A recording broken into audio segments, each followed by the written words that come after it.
Hello, everybody. Welcome to another episode of the Thriving Adoptees podcast. Today, I'm delighted to be joined by Marcy Pusey. Looking forward to our show. Listeners may remember Marcy came on like what did we say? 4 years ago, when last time Yeah, we spoke, right? For the yeah. pod. Um, Marcy is currently chateau sitting, right? So not just house sitting in France. So go Marcy, as you might say in the States. Um, so Marcy is a mum. She has also adopted, and you were a foster mum as well hmm for a Yep, while as well. yep. So, and she's also a writer and doing some incredible stuff. So, as always, listeners, the check out the show notes on the podcast to find out find out what the guest is doing. So, but we're going to do something different today. My favorite topic at the moment is fundamental wholeness. My good friend Jude Hung interviewed me on this kind of topic, and we just shot the breeze about what fundamental wholeness is. And I thought, when I caught up with Marcy after all those years, I thought, wouldn't it be great to do have the same topic discussed by with a different person? Over to you, Marcy, because she's going to kick it off, kick this off Yeah, with some questions today. So, like almost yeah. like guest host, but I That's think it'll be more of an exchange. It'll be more of an exchange, I think. You know, Marcy has you're a therapist as well, right? So I you've am got. a I didn't therapist. mention that. She's got so many hats, I forget them, right? Apologies, but she's. This is a subject that's close to her heart as well. And the interview that Marcy and I did last time was Beyond Shame. So that's going to be in the show notes too. So that being said, let's let's crack on. Let's dive in. Let's Yeah, dive in. I will. Would you like to give our listeners just a little refresher on fundamental wholeness? I know that there's a whole episode on it, but just as we get started, how would you define that? Yeah. Um, I I came up with a new metaphor for this, or an old metaphor that I kind of maybe refreshed. It's a bit so fundamental wholeness for me is a bit like the the driver of a car that's been in an accident, in a smash, and the car has crumpled, right? So the cars have built in crumple zones these days, right? This is why cars are a lot bigger, and the and absorb all the impact, so that the person that's in the driver's seat is safe. And that's a way of saying really that our psychology is is battered and bruised and wounded and hurt and struggling and in pain. But our essence is untouched. So um, that's a new metaphor for wholeness. I'm saying that on one level we've taken a hammering, and but at a deeper level we're whole. We're because we are fundamentally whole. Yeah, that's great. And how would you say that contrasts with the primal wound? I guess definition, but concept and conversation. How Yeah. does that contrast? So the battering that the car has taken is is equivalent to the bit that's wounded. hmm The person that's in the space in the car, the driver of the car, is unwounded because it hasn't been touched. The psychology has taken the damage. The psychology has taken the hit. The passenger is whole. We are is unwounded because who we truly are is unwoundable. Mhm. So it's looking at healing on two levels: Yeah. a psychological healing and and a fundamentally whole essence. Mhm. Yeah, because I think I'm almost hearing something around. I talk a lot about the stories we believe and how those impact like our survival response, like to the perception that we hold, right? So primal wound, I feel like in some ways was meant to validate the depth of pain and trauma that people have experienced. And because perhaps before that it was minimized or unrecognized and there was just a lot of shame, right? To go back to our previous conversation.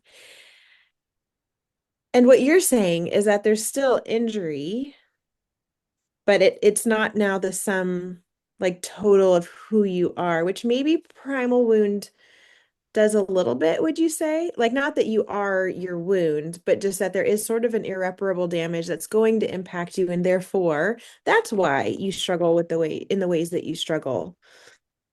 Is there anything there that you would speak to? Like, So it's yeah, my reaction, my reaction, my arc, the arc of my identity is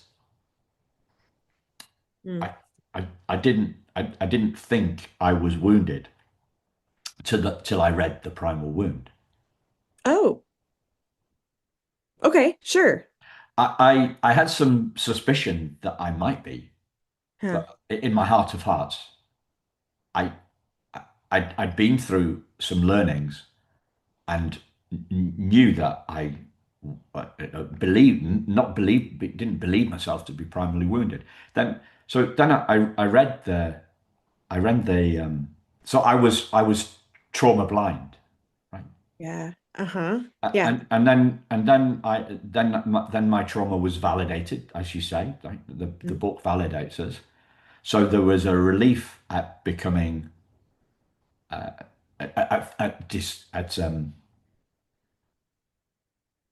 reading about a diagnosis. There was a relief. Yeah. The relief, the relief was short lived, and then came pain. Right, I'm stuck with this. I am primarily wounded, and then there was darkness, Mm. uh, and then there was an insight that who that I was that I am unwounded because I'm Mm. unwoundable. So that was kind of my arc. So trauma blind, trauma aware, in, in danger of becoming trauma identified, right? Yeah. And then realizing that I am fundamentally whole because we are all fundamentally whole. I couldn't express it like that 10 years ago. Right. Yeah, trauma blind, trauma aware, in danger of becoming identified, in danger of becoming trauma stuck in the trauma, and then realizing our fundamental wholeness. Yeah, I want to poke at that. There's two things that are coming up for me, but I'm going to go to what you're saying is in danger of. So what, I mean, I'm hearing it as you're talking, but how would you define more the danger of that primal wound story? Like to become trauma identified, right? To become stuck in trauma. It's interesting that you're saying, I didn't even know I had any. And then after learning about primal wound, after reading the book, then I suddenly felt stuck in a trauma that I hadn't even been aware of before. And really, some of that ignorance led you to think you were fine, right? And maybe you were because the perception was that you weren't broken, but then you learned that you were broken, right? Yeah. Essentially. Uh and then found yourself getting trauma identified and trauma stuck, and you called that a danger. Tell me more about that and where you see people fall into it or So yeah, I guess like I've patterns. fallen into it so I see it is about narrative. This you mentioned the word narrative, right? So Mm-hmm. it was a narrative, and I felt myself tumbling down the trauma tunnel. Mm-hmm.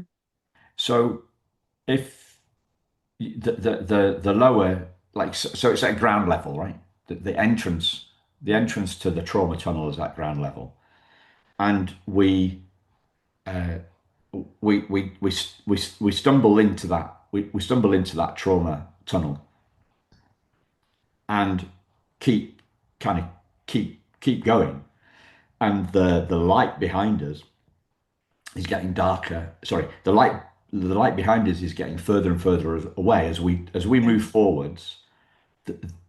We there is less light in the tunnel because the light of the outside world is further and further away from us. Mm. So that's the belief that we're stuck with the Yeah. trauma. We're going down the trauma tunnel, and what I'm saying here is do a 180, do a 180, right? So do a 180-degree turn and see the faint light at the other end of at the light at the end of the tunnel, right, where we came from, and move back, move back, go closer to turn back rather than progressing further into the darkness, because that's the trauma obsession, right? So you've Mm. got the trauma obsession. What we focus on gets bigger. So Mm-hmm. as we go further and further down the trauma tunnel, life gets the world gets darker. So we've got all this evidence we've got all this evidence of the darkness, and it's self-reinforcing. It's what do you call it in psychology? It's confirmation bias, right? Yeah. So the believer, the thinker thinks what the thinker thinks, the prover proves, and that narrative just gets more and more pages. It gets more and more pages. The world Yeah. gets more and more dark, and then I was on my own in the tunnel, right? But imagine if I'd met other people at on their way on the tunnel, and they were getting darker and darker. Maybe there was an intersection at the tunnel, and we're joining together here in a perhaps an adoptee Facebook group that's unmoderated, right?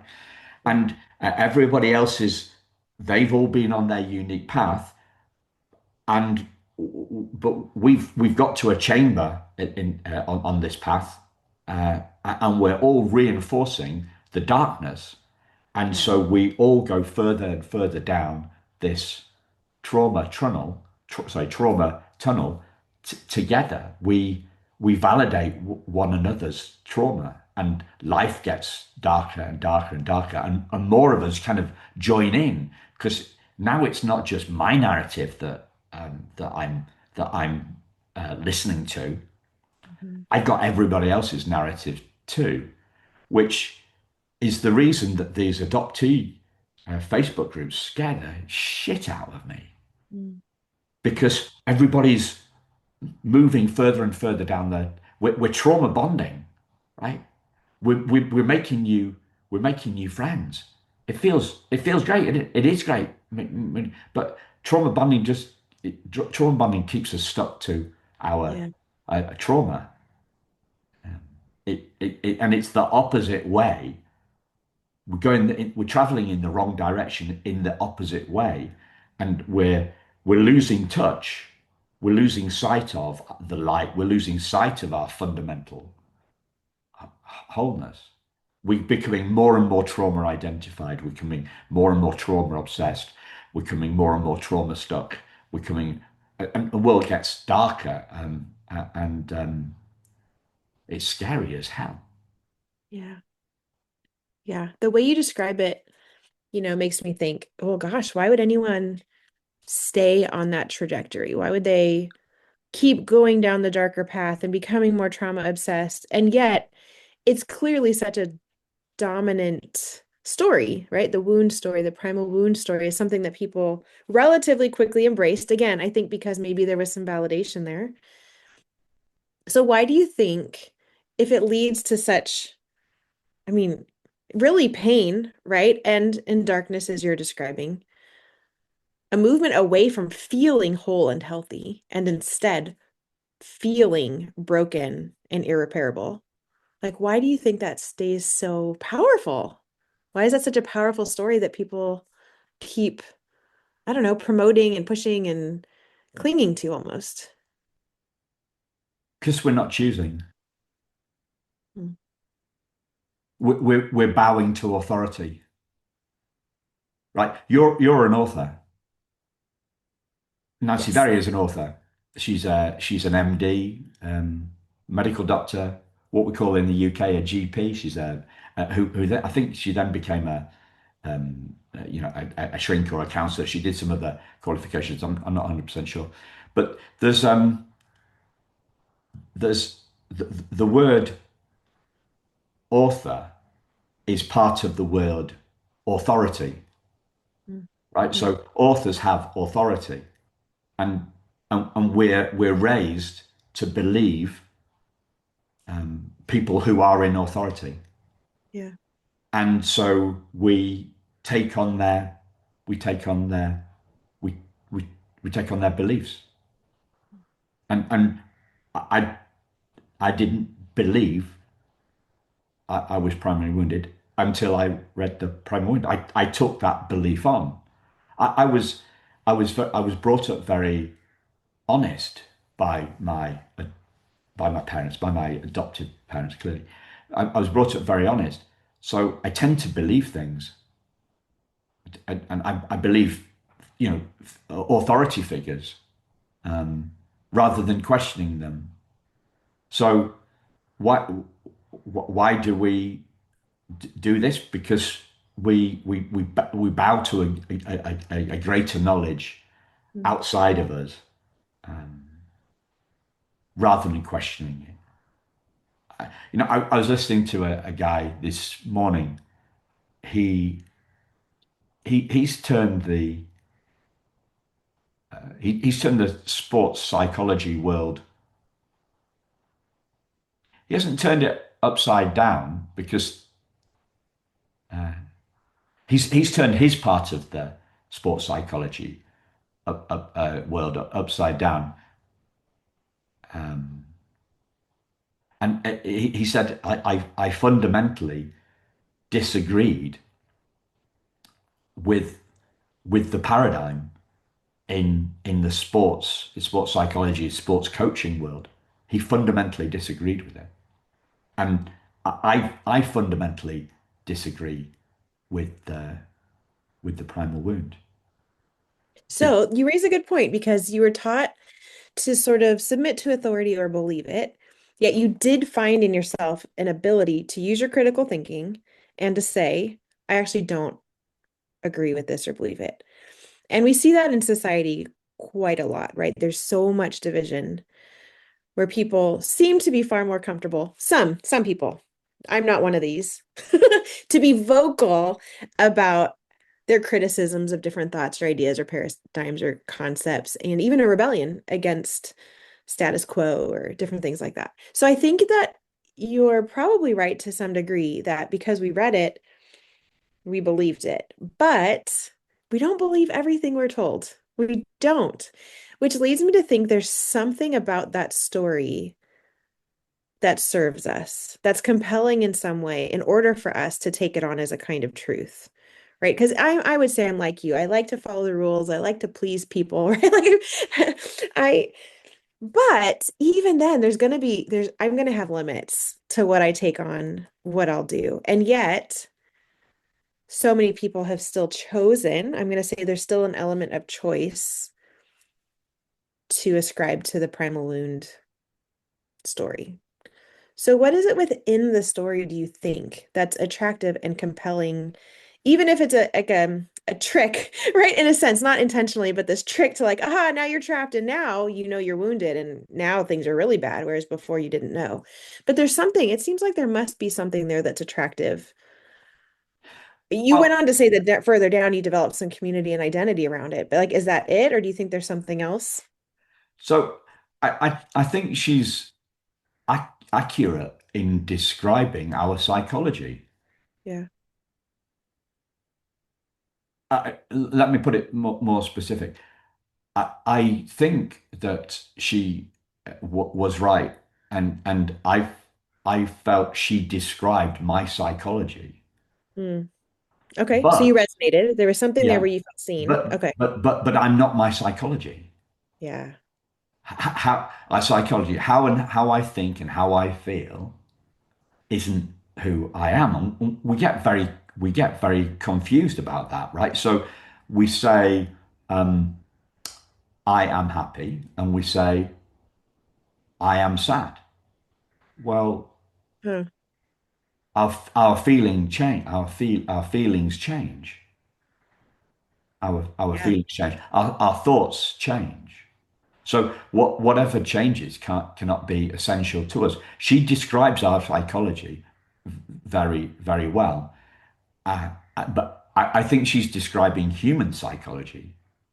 I think human psychology is based on a sense of separateness, Mm. a separate self, an apparently separate self. So she describes, I think she describes what is human, and calls it calls it adoption. I think adoptees have a more profound sense of separation because they have felt separate, different. That they've more of them have felt more different than more Yeah. people who are raised by their Yeah. biological parents. So So it sounds like there's a power in the resonance of the story, like perhaps having grown with this idea of separateness in some way, and then you come to this book and you see yourself in it, you see yourself described in it, you feel seen in a way that in the rest of your life you haven't necessarily felt seen. And in that seeing, right, you're told that this is due to a primal wound and therefore you are wounded.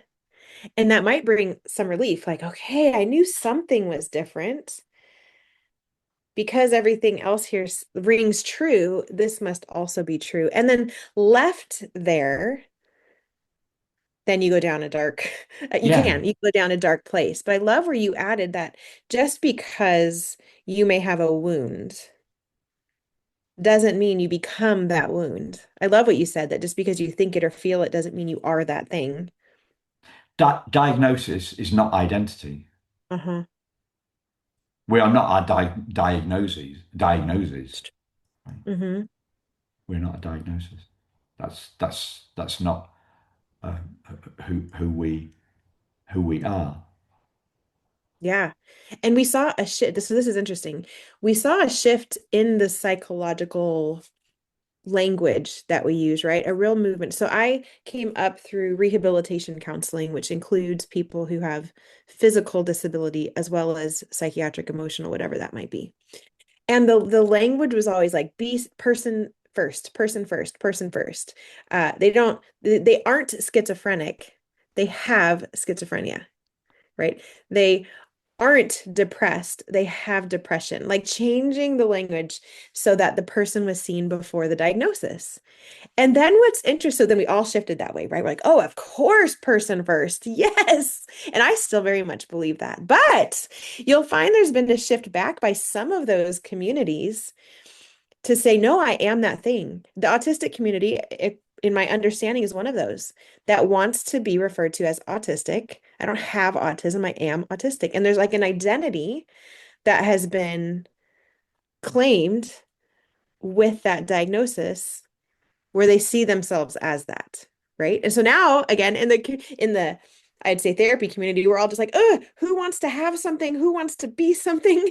When the intention was, hey, let's create a separation between the diagnosis and the person. So it's interesting to me if I go back to like, what's the attraction to being defined by the thing to the degree that we've got whole communities coming along and saying, stop saying I have autism. I am autistic. I think that relates to what you're saying too. Yeah. And we can get lost in words, right? So I used to say I am adopted, and now I say I'm an adoptee, right? But I only do that for Okay. shorthand. I only do that for shorthand. You know, Okay. I've never Yep. referred to them. And It does get wordy. we can get really, really um, n- uh, mired in that back and forth, right? For me, the whole kind of the self piece, like the identity. So we can say, who am I really? So Damon Davis, right, is a fellow adoptee, fellow podcaster. He's got a book. He's got a podcast. His podcast is Who Am I Really? Well, we can look at identity at many levels. I look at it at the most profound level. So what never changes. So I remember seeing that my birth mother, Pat, called me David Anthony Flower. So before I was Simon Jonathan Ben, I was David Anthony Flower. But I'm not confused about who those people are. The thought I had when around that was, well, my name is a label. Names are labels. Yeah. Labels change. What is it that is labeled? What is it? And the genius of I name checked this Richard Schwartz guy of the founder of Internal Family Systems. People call it IFS. He makes a distinction between the uppercase S self, who we truly are, and um, and our psychology. So it's a psycho spiritual model. It's a Yeah. psycho spiritual model. We most models are psychological.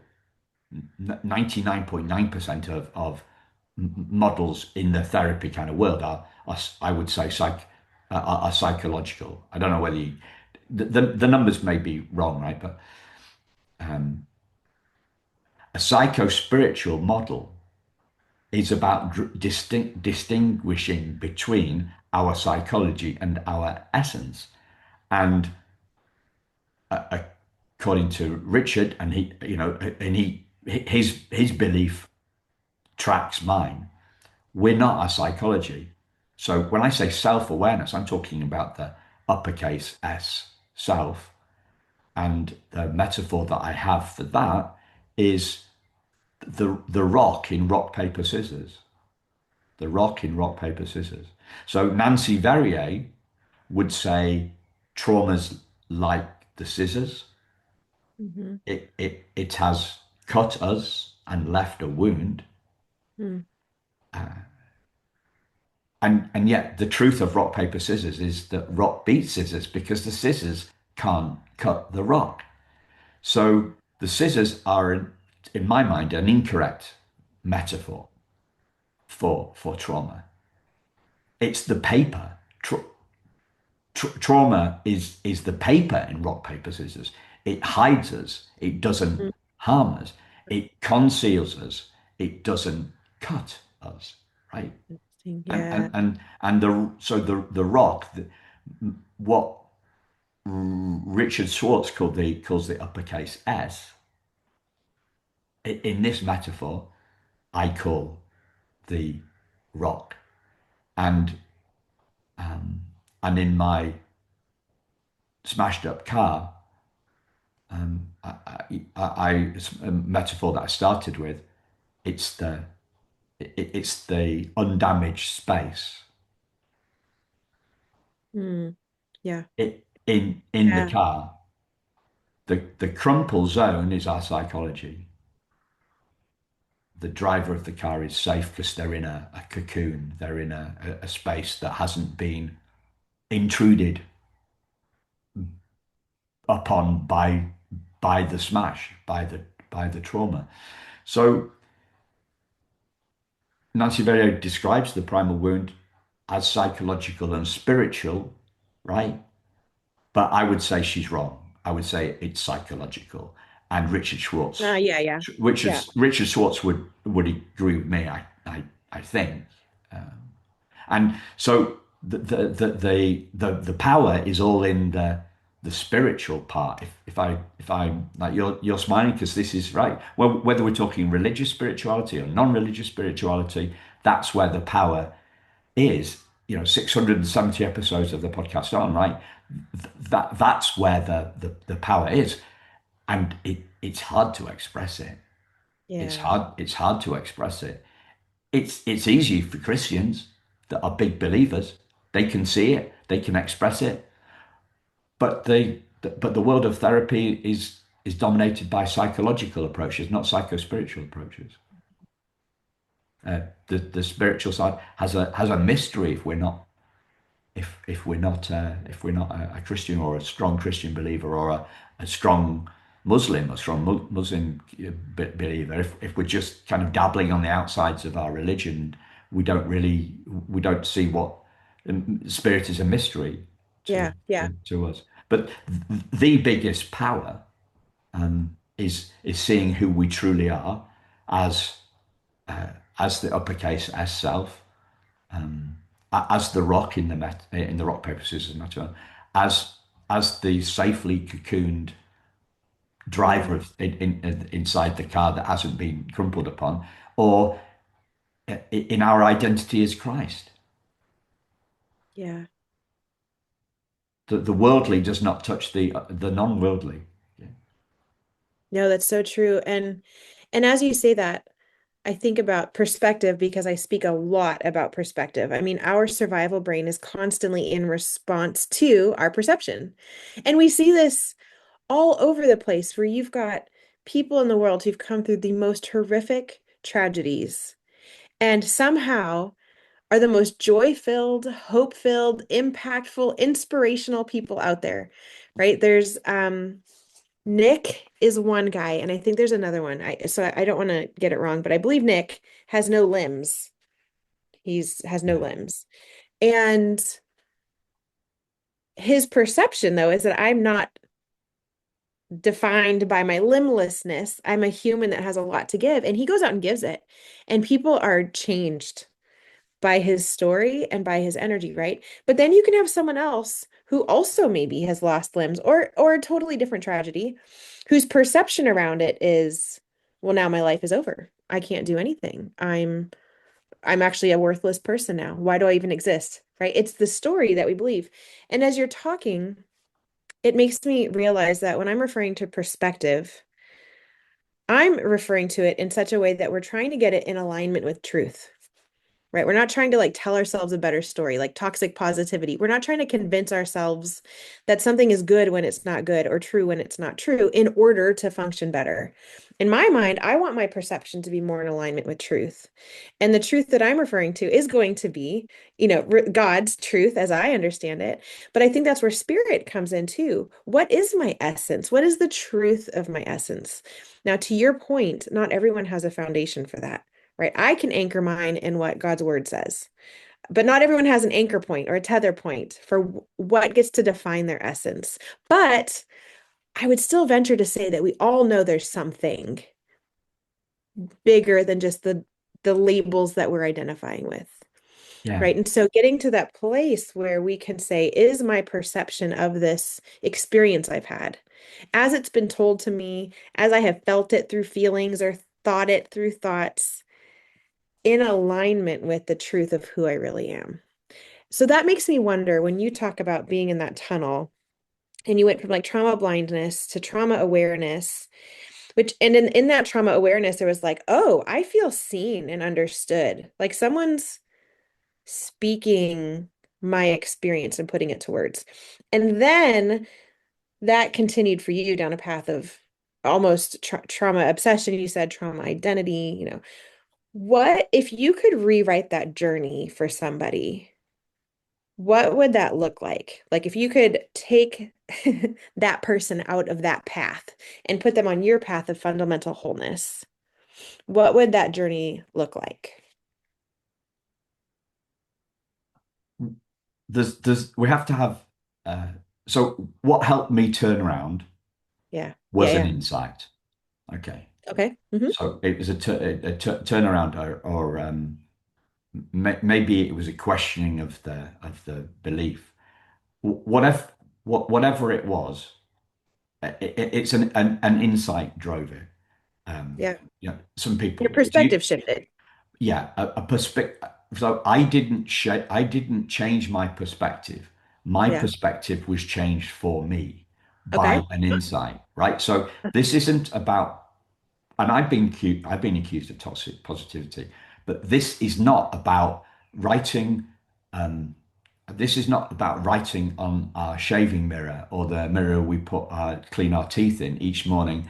I must have an insight, or I am fundamentally whole. Repeat to myself, I am fundamentally whole. Yeah. That trying to change our mindset, trying Yeah. to change our perspective, trying to change our way of thinking, trying to change our feelings doesn't work. That in to use a religious word, epiphany. Epiphanies work. Epiphanies happen to us, happen Yeah. for us, right? We don't make them happen. We don't make insights happen. But we have to have the. I came up with this ages ago. I still love it, right? I love it. Right? There's no such thing as a second-hand insight. I can't give you an insight. You can't give me an insight. I can't give the listeners an insight. The listeners have to have them for ourselves. So I can't say, have this insight. Right. I What I can say is hang around in the places where insights happen. Mm. Hang around where the sign. So, and if we are going into like so think about it in business terms, right? For a minute, just make it simple, right? If if I want to hang around, if I want my business to be successful, do I hang around in places that are full of people who have had successful businesses, or do I hang around with people that have gone bankrupt and had five insolvencies in the place? Where do I hang out? Do I hang out with the people who are ahead of me on the journey, or the people that are behind me on the journey? We have to hang out with people. So when I do a lot of I do a lot of online courses, right? So me as a learner going online courses, and those courses are led by people who are Mm. further ahead of me on the journey, and I'm following. I'm trying to catch up with them. If I listen to somebody and I think they know less than me, they're aligned. I take with the point, right? They're less aligned to truth than me. Then I'm not going to spend time with those people, because I'm about looking forward, Yeah. not not back. And there's always somebody in the swimming pool, right? There's always somebody faster than me, and there's also always somebody slower than me. I'm not value judging people Yeah. Yeah. Yeah. on Yeah. Yeah. this. Yeah. I just, if I want to learn, I want to align to truth. Yeah. I want to learn from somebody that's more aligned to truth, somebody that is, living from their wholeness. There's there's three steps I see, right? So the first step is seeing we're fundamentally whole. Yeah. The next part is feeling fundamentally whole, right? Mm. So that Mhm. it's not just an idea, not just a belief. It's an experience. It's an experience, not a theory. And living from wholeness and aligning to wholeness. That's that's the never-ending, infinite journey. And old Simon is impatient to arrive, right? Yeah. Simon, uh, current Simon is, I'm on the journey to alignment, Yeah. and Yeah. that alignment process will never stop. There is no arriving. The alignment, life gets. better as we align to truth more. It's true. Yeah. Yeah. And, even truth can sometimes become, and is in some regards, a spiritual word, but it's also, I mean, it's the truth of who you are. So someone can hear that and say, well, what's true? And the truth is relative and all of these things. But I think there is something where we all have an awareness around, again, the idea that we're not just flesh and bones, that there's something more alive inside of us than we can really understand. Yeah. Some of us have labeled that, have a name for it, have an understanding of it, and some of us just acknowledge that there's something there. And so I love what I hear you saying when I said, like, what would that path look like? As you were talking, I almost began to picture it as maybe there's some trauma blindness, maybe there becomes some kind of trauma awareness. But on the journey there, I love that cocoon. There still needs to be a protected, cocooned, um, or an awareness of that, a distinction between the core of who you are and what you're learning about trauma and the things that you've experienced and the psychology of it, right? And I do think that's true, that we do need a distinction. And I've experienced that in my own traumatic experiences where I blend into the trauma. Like I become one. Sometimes it's with even the toxic person causing the trauma, right? Where I lose the distinction between where I end and someone or something else begins. And so some of my own work personally has been to acknowledge that existing distinction where I ignored it before, and I encourage others to do that too. So I hear you saying, like, if we're going to go through life as adoptees, learning about the psychology, the psychological impact on us, we have to always maintain a distinction between that psychology and who we really are and what we're really capable of. So, yeah, feel seen to recognize that the experiences you've had have had an impact on your psychology and impact then maybe how you relate or some of the dynamics, but that there's a core person inside of you that is untouched by that remains whole. And actually, you can almost have an inside out growth versus an outside in. Like you're saying, I can't force it to happen. It really has to come from putting yourself in the places where those insights can happen. And for me, that sometimes looks like not just places in community with other humans, but places within my own mind where I will challenge a story, right? So, quick example, not related specifically to being an adoptee, but maybe just to being a human, where I had carried a story through my life that I wasn't worth fighting for. I just didn't see people coming to my aid saying, she's worth fighting for. I'm going to be an advocate or a defender of her. I was that for a lot of people, but I felt alone. And that took me into the marriage it took me into, friendships that I had. And so one day, I guess this isn't the best example because I didn't actually pause to challenge it. I just believed it. So maybe there's a combination of the work I was doing in life was to challenge stories, but this one just was real to me. There wasn't an alternative yet. But I can still picture driving along and all of a sudden this new story dropping in. And I heard, Marcy, you are so worth fighting for. Some people are not willing or capable of fighting for worthy things. And it just, I say dropped in, but as I talk about the inside out, it might have been pulled out.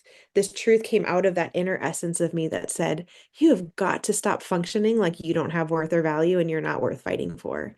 And it really did take over. Like I have never gone back to the regular thought pattern of I'm just not worth fighting for. That now that new thought comes like, man, this person just isn't in a position to fight for me and whatever that looks like, right? And then it's also helped me to see when people do, because like you said earlier, we can get that RAS, right? Like that hyper focused on the thing that we believe and only see that thing. So because my sight shifted, I could actually see where there were people in my life who were advocates and champions and and who did find me worthy to fight for as a friend or as a human, whatever that might be. So there's something interesting there about the journey that you're painting that I think is important to point out and maybe correct it or shift it or add to it, whatever you want. But just this idea that you might still go from trauma blindness to trauma awareness, but you need to bring with you this idea, the belief, the truth that there's a core part of you that remains distinct from the things that happened to you and therefore cannot be defined by it, but can actually begin to flow out into that wholeness, that you get to live from a place of wholeness because of that essence. What do you say to all that? I know that was quite a few words. Um, post-traumatic growth, Yes. post-traumatic growth. This is what, I ask people, have you heard of PTG? Hmm. You go, what? No. Yeah. Post-traumatic growth, right? Um, Everybody's talking about PTSD. Everybody's talking about CPTSD. Nobody's talking about PTG, right? I disagree with the paradigm, right? Yeah. Um, the other one I want to talk about is because you said more to us than, well, first off, truth, right? I'm talking about truth as an experience, not truth as a word. Yeah. Okay. Yep. Um, no, what? Being in love is a space, is a feeling. It's not it's beyond words, isn't it? There's no logic to love. Yeah. Right? It's that cocoon, right? So that cocoon that you like the word cocoon. I like the word cocoon. One of the most peaceful moments of my day is when I get into bed and pull the covers over me and I feel the weight on them and I'm in a little cocoon and space and I'm looking forward to a good night's sleep. I happen to be taking some tablets for sciatica and I've been taking them for ages and they help me with my sleep. So I'm on them. I'm on them for life. Mm. I sleep better with those tablets. That and there's a release of the day because I'm going fairly flat out most days. Yesterday was really weird. It was very quiet. Today's a flat out day. But Mhm. yesterday, and it was like, I was disorientated by it. So Mm. the sleep, the idea of sleep and that cocoon feeling and that space and of peace, that's truth, not Yeah. I am fundamentally unwoundable. Those are Uh, words. I'm talking about connecting. I'm talking about an experience, a connection, a cocoon, a felt experience, not words. No words are going to do justice. You can't you can't put word you can't we can't put love into words. We can't put peace into words, right? It just it's peace. Peace is wordless. Love is wordless. So that's one thing on the truth. The other thing about our bones and tissue, right? One of the things is right there. We've not only got Nancy Verrier, who's all about narrative and psychology. We've got Bessel van der Kolk, who's all about and Peter Levine. The issue is in the tissue, right? We've got all that stuff, right?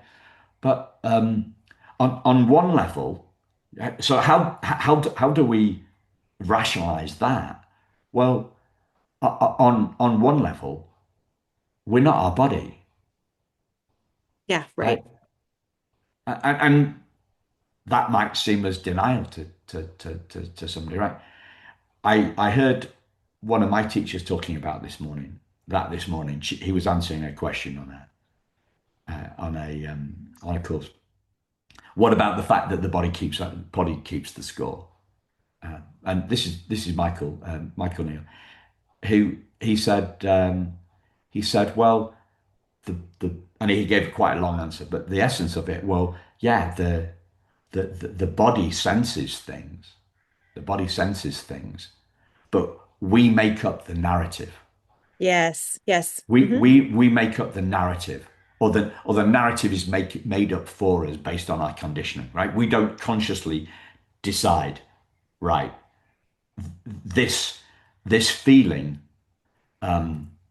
So what happens is, the first time, I guess the first time we have a feeling in the pit of our stomach, right? And we have a feeling in the pit of the stomach. And the feeling is just the feeling, but then the overlay of our conditioning is, well, and then I had this. I had this horrible, as I opened the letter, I had this horrible feeling in the pit of my stomach. And my mind took me to all the places where I've failed exams before and failed driving tests before and failed in relationships. And the feeling in the pit of my stomach just got more and more bad. Well, we've, we've, we've taken two things and put them together. One is a Yeah. physical sensation, and the other thing is the narrative around that, right? Yep. Yeah, we assign meaning to the things that happen to I, us. Yeah. like the and the oh yeah, I've so the like a weight thing, right? I felt empty, so I was I so I felt empty, so I went to the fridge and whatever binged out. There's something going on in our conditioning that is and our narrative that that I'm going to feel better after Yeah. this. Yes. Like and we've got a whole we've got the whole world of business, trillions and trillions of dollars and pounds and euros trying to Yeah. sell us a product on the basis that it will feel good. So we've got retail therapy. Oh, I did some retail therapy, right? So it was retail therapy. So it's better for me. Well, retail therapy doesn't work when you get the credit card bills and you can't afford it, right? Retail therapy, there's the relief at finally getting. I'm talking about myself now, right? There's the relief at finally getting the Porsche, and then and then it goes right, and then I think, why the hell did I buy that? Like how much did I have done that? The relief is only short lived. This sort of thing is only short lived, and that's addiction, right? So Yeah. it's the bigger Porsche, it's the faster power Porsche, it's the newer Porsche, it's the pair of shoes that are better than the old pair of shoes. It's like we there's a relief at the end of our seeking, and that's the source of our addiction. But we're not our body, right? We're not our body. The body has sensations, but most of it is about narrative. Most of it Yeah. is about narrative. I love that. So I know we're getting close here, but if trauma doesn't define us, if our life experiences don't define us, if the stories that we attach, what does define us? How does one We think define about us. that essence? Okay, tell me. We define us. We Okay. define us. We define us. We choose. We go out into the world and we find out what's on offer in terms of how to define ourselves, and we pick and choose. We pick and choose. We go within. We look at what's on offer.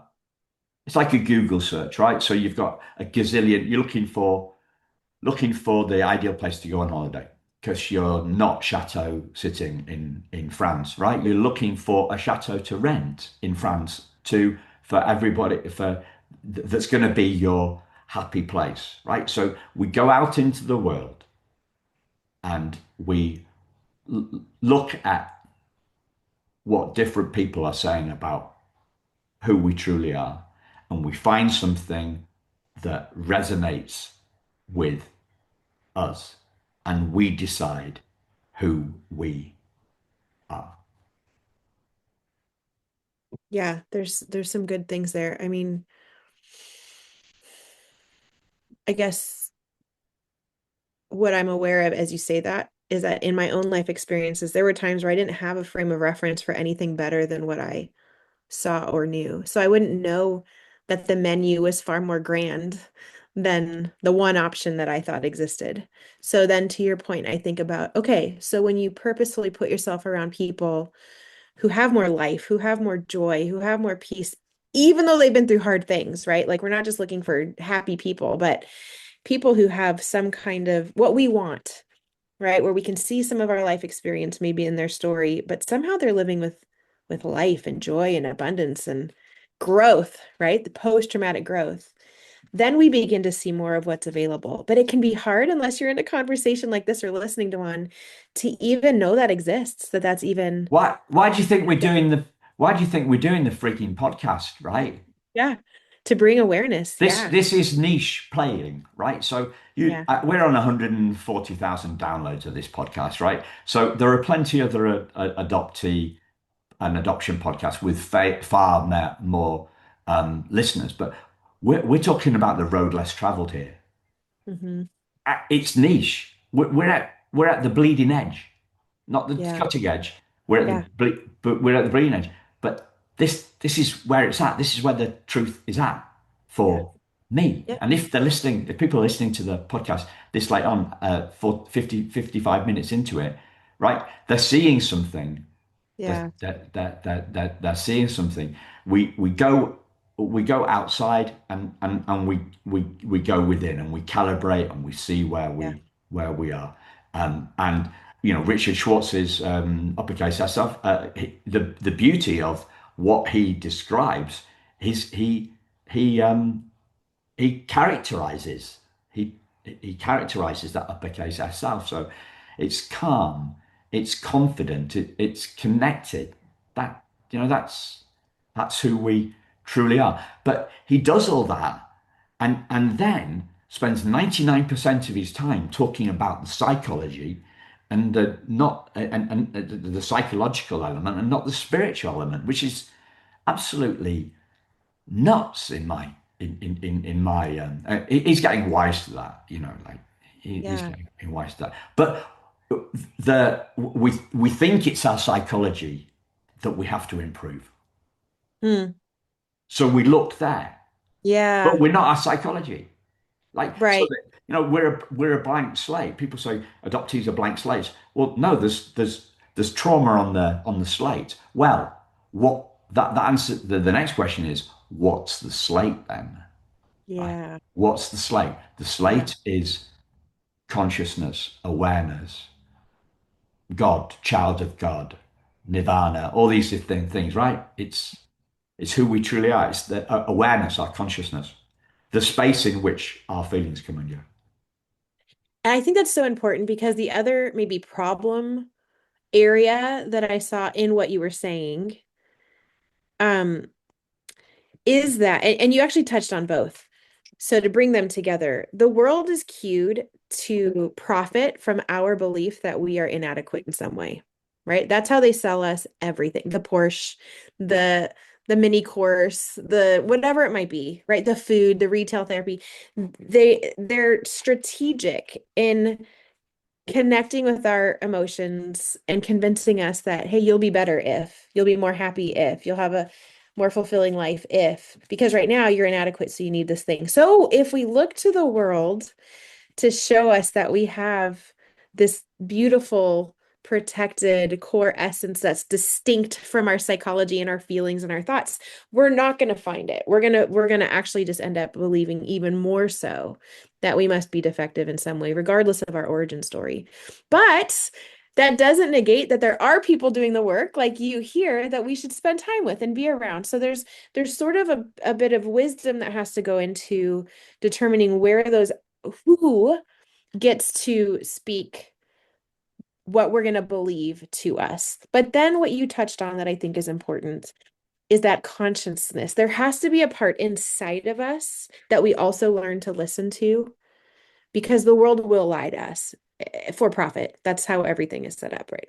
So, what inside of me can say when I see that ad, no, I'm not defective, and that thing is not going to make me better because I know that I have an identity that's not rooted in your story, even if it seems to resonate, right? And so I think then that's what I would say for people, like what is that and why is it believable? You talked about, being God, being the image of God. I can tether myself to a belief that I was made in the image of a compassionate, loving, forgiving, Christian God is unique from some of the others who are more wrathful, right? That I can decide that I believe that I have worth and value because he says I do.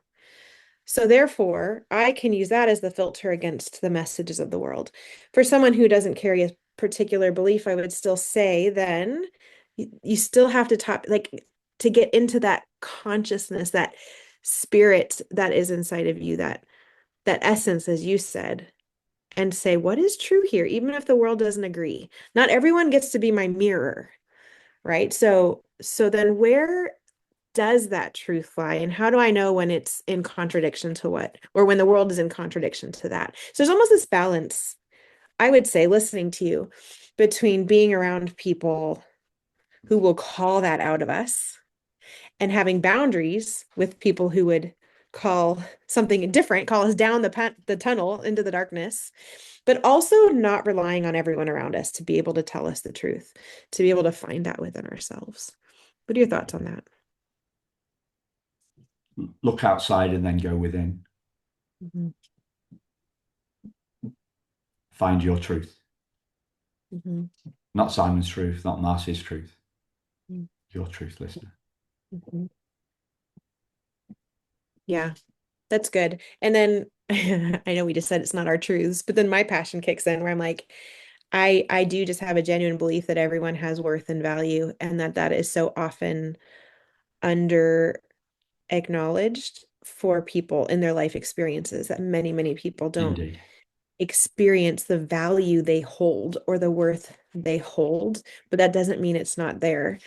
And so I love like finding that truth inside of you and believing it no matter what anyone else says. But you have to believe that you are greater than this thing that has happened to Yeah. you, right? You're greater than the decision that your birth parents made or the decision that was made for them or whatever that might be. You're greater than that decision. You're not identified by it. So the thriving adoptees logo is a diamond, right? A Yeah, diamond's value is set by the market. Our value, our self-worth is set by ourself. yeah, yeah. Good. Well, any final thoughts that you would want your listeners to know about fundamental wholeness? Go, Yeah, go within, go through the layers of trauma, like you're going through the layers of uh, rock, um, to go diamond mining and discover your own infinite self-worth. I love that. Thanks for letting me interview you, Simon, and learn more about your heart and passion for this. I Yeah. think it's great. I think you're spot on. I'm so grateful to you for bringing this to the greater conversation, and I'm truly hoping that more people are impacted by it and get to live freely from that space, to be able to not get trauma obsessed, trauma identified, but to be able to say, okay, this happened, but this is me. This is who I am. So thanks for doing the work that you do. Thanks, Marcy, and thanks for your work too. You're a star. We've just got to figure out how to. Oh, there we are.